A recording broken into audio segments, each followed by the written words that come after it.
Hello dears, ഇന്ന് ഞാൻ കടച്ചക്ക കൊണ്ടൊരു ഈവനിങ് സ്നാക്കാണ് ഉണ്ടാക്കി കാണിക്കാൻ പോകുന്നത്. സാധാരണ കടച്ചക്ക പൊരിച്ച് ചായയുടെ കൂടെ നമ്മൾ ഈവനിങ് സ്നാക്കായിട്ട് കഴിക്കാറുണ്ട്. പക്ഷെ ഇതുപോലെ ആവിയിൽ വേവിച്ചുണ്ടാക്കിയാൽ കട്ടൻ ചായയുടെ കൂടെയോ അല്ലെങ്കിൽ പാൽ ചായയുടെ കൂടെയോ വളരെ സൂപ്പറായിട്ട് കഴിക്കാൻ പറ്റും. അപ്പോൾ ഇതെങ്ങനെയാണ് തയ്യാറാക്കുന്നതെന്ന് നോക്കാം. ഞാനിവിടെ ഒരു മീഡിയം വലിപ്പത്തിലുള്ള കടച്ചക്കയാണ് എടുത്തിരിക്കുന്നത്. ഇത് ഒന്ന് മുറിച്ചതിന് ശേഷം ചെറിയ ചെറിയ പീസസ് ആയിട്ട് സ്ലൈസ് ചെയ്തെടുത്തിട്ട് അതിൻ്റെ തൊലിയും അതിൻ്റെ ഉള്ളിലെ ഭാഗമൊക്കെ കളഞ്ഞെടുക്കണം. അതിനുശേഷം നല്ലതുപോലെ വാഷ് ചെയ്ത് ചെറിയ ചെറിയ പീസസ് ആക്കി കട്ട് ചെയ്തെടുക്കണം. അപ്പം ഞാനിതുപോലെ സ്ലൈസ് ചെയ്തെടുത്തിട്ടുണ്ട്. ഇനി ഇതിൻ്റെ ഉള്ളിലെ ഭാഗവും പിന്നെ അതിൻ്റെ പുറം തൊലിയും ഒന്ന് ചെത്തിക്കളയണം. ഇതോടൊപ്പം ഈ ചാനൽ ആദ്യമായി കാണുന്നവരാണെങ്കിൽ സബ്സ്ക്രൈബ് ചെയ്ത് സപ്പോർട്ട് ചെയ്യുക. ബെല്ലൈക്കൺ എനേബിൾ ചെയ്ത് എൻ്റെ അടുത്തടുത്ത വീഡിയോസും ഉറപ്പ് വരുത്തുക.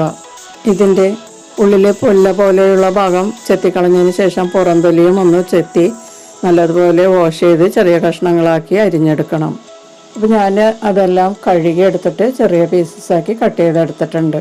ഇനി ഇതിലേക്ക് ആവശ്യമുള്ള ഉപ്പ് ചേർത്തിട്ട് ഒന്ന് പുരട്ടിയെടുക്കാം. കഷ്ണങ്ങളിലെല്ലാം നല്ലതുപോലെ ഉപ്പ് പുരട്ടിയതിന് ശേഷം മാറ്റി വയ്ക്കാം.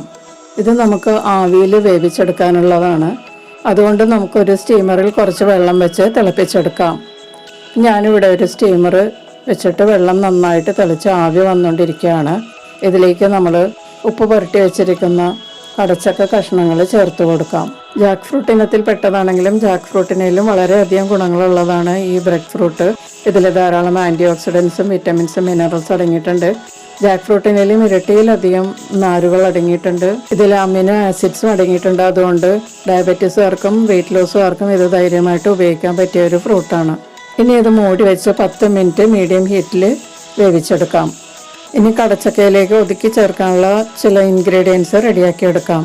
3 ടീസ്പൂൺ ചിരകിയ തേങ്ങ എടുക്കുക. ഇതിലേക്ക് 2 പിഞ്ചോളം മഞ്ഞൾപ്പൊടി ചേർത്ത് കൊടുക്കാം. 1/4 ടീസ്പൂൺ ചേർക്കേണ്ട ആവശ്യമില്ല, അതിൻ്റെ പകുതി ചേർത്താൽ മതിയാകും. ഇനി ഇതിലേക്ക് 2 അല്ലി വെളുത്തുള്ളി ചേർക്കാം.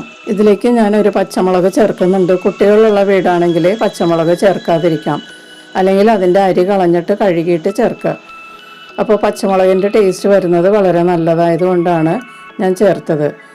ഇനി നല്ല ഫ്രഷ് ആയിട്ടുള്ള വേപ്പില, അധികം മൂക്കാത്ത വേപ്പില ഉണ്ടെങ്കിൽ അതും കുറച്ച് ചേർക്കാം. എന്നിട്ട് ഇത് നല്ലതുപോലെ ഒന്ന് ഒതുക്കിയെടുക്കണം. കടച്ചക്ക കഷ്ണങ്ങൾ വേകാൻ വെച്ചിട്ട് ഇപ്പോൾ 10 മിനിറ്റ് കഴിഞ്ഞിട്ടുണ്ട്. നമുക്കിത് തുറന്നൊന്ന് നോക്കാം. ഇത് വേകാൻ അധികം സമയമൊന്നും എടുക്കില്ല, 10 മിനിറ്റ് കൊണ്ട് തന്നെ വേകും.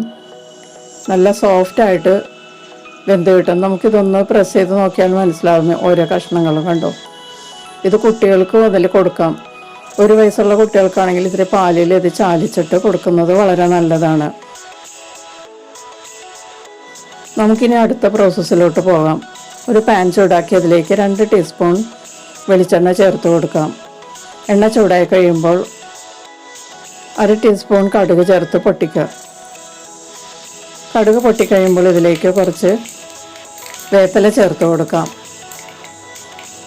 ഇതോടൊപ്പം തന്നെ നമുക്ക് കുറച്ച് ഉള്ളിയും കൂടി ചേർത്ത് കൊടുക്കാം. വട്ടത്തിലരിഞ്ഞ ഒരു 10-15 ചെറുള്ളി ചേർത്ത് ഇതോടൊപ്പം ഒന്ന് വഴറ്റി കൊടുക്കാം. ഒന്ന് വഴറ്റി കൊടുത്തൊന്ന് സോട്ട് ചെയ്തെടുക്കാം. ഒത്തിരി മുരിഞ്ഞു പോകേണ്ട ആവശ്യമില്ല, ചെറുള്ളിയൊക്കെ ഒന്ന് വാടി കിട്ടിയാൽ മതി.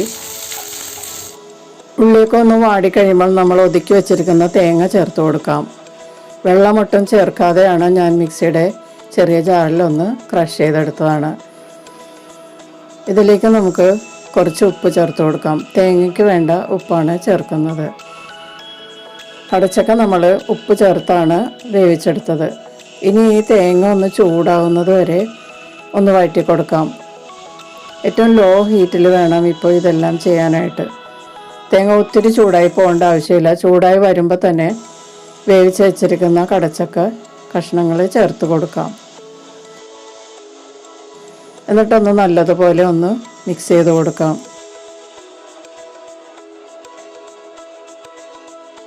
ഇനി ഇതൊന്ന് മൂടി വെച്ചിട്ട് 1 മിനിറ്റ് ഒന്ന് ചൂടാക്കിയെടുക്കാം. 1 മിനിറ്റ് ചൂടായതിന് ശേഷം ഇത് തുറന്ന് ഇതിലേക്ക് കുറച്ച് ഫ്രഷ് ആയിട്ടുള്ള വേപ്പില ചേർത്ത് കൊടുക്കാം. സ്റ്റവ് ഓഫ് ചെയ്തതിന് ശേഷം ഒന്ന് മിക്സ് ചെയ്ത് കൊടുക്കാം. നല്ലപോലെ ഒന്ന് മിക്സ് ചെയ്തതിന് ശേഷം നമുക്കിത് ചായക്കൊപ്പം കഴിക്കാം. വൈകുന്നേരങ്ങളിൽ വളരെ ഹെൽത്തി ആയിട്ട് കഴിക്കാൻ പറ്റിയ ഒരു സ്നാക്കാണിത്. ഇത് പൊരിച്ച് കഴിക്കുന്നതിലും വളരെ ഹെൽത്തിയാണ്. ഇങ്ങനെ ഉണ്ടാക്കി കഴിച്ചാൽ വളരെ നല്ല ടേസ്റ്റാണ്. പിന്നെ നാവിൽ വെച്ചാൽ വെണ്ണ പോലെ അലിയുന്നതാണ് ഇത്. ആവിയിൽ വേവിച്ച ഉടനെ തന്നെ കുട്ടികൾക്ക് ഈ മസാല ചേർക്കാതെ കൊടുക്കാം. കടച്ചക്ക വളരെ ഗുണമുള്ള ഒരു ഫ്രൂട്ടാണ്. ധാരാളം ആൻറ്റി ഓക്സിഡൻസും വിറ്റമിൻസും മിനറൽസും അടങ്ങിയിട്ടുണ്ട്. പിന്നെ ധാരാളം ഫൈബറും അടങ്ങിയിട്ടുണ്ട്. അമിനോ ആസിഡ്സും ഇതിനകത്ത് ധാരാളം അടങ്ങിയിട്ടുണ്ട്. ബ്ലഡ് ഷുഗർ കുറയാനും കൊളസ്ട്രോൾ കുറയാനും വളരെയധികം നല്ലതാണിത്. പിന്നെ ഇത് വേവിച്ചെടുത്താൽ ബ്രെഡ് പോലെ ഇരിക്കുന്നത് കൊണ്ട് ഇതിനെ ബ്രെഡ് ഫ്രൂട്ട് എന്നാണ് പറയുന്നത്. വളരെ ടേസ്റ്റിയും ഹെൽത്തിയുമായിട്ടുള്ള ഈ സ്നാക്ക് എല്ലാവരും ഒന്ന് ട്രൈ ചെയ്ത് നോക്കുക. വീഡിയോ ഇഷ്ടപ്പെട്ടാൽ ലൈക്ക് ചെയ്യാൻ മറക്കരുത്. നമുക്ക് മറ്റൊരു റെസിപ്പിയുമായി വീണ്ടും കാണാം. താങ്ക്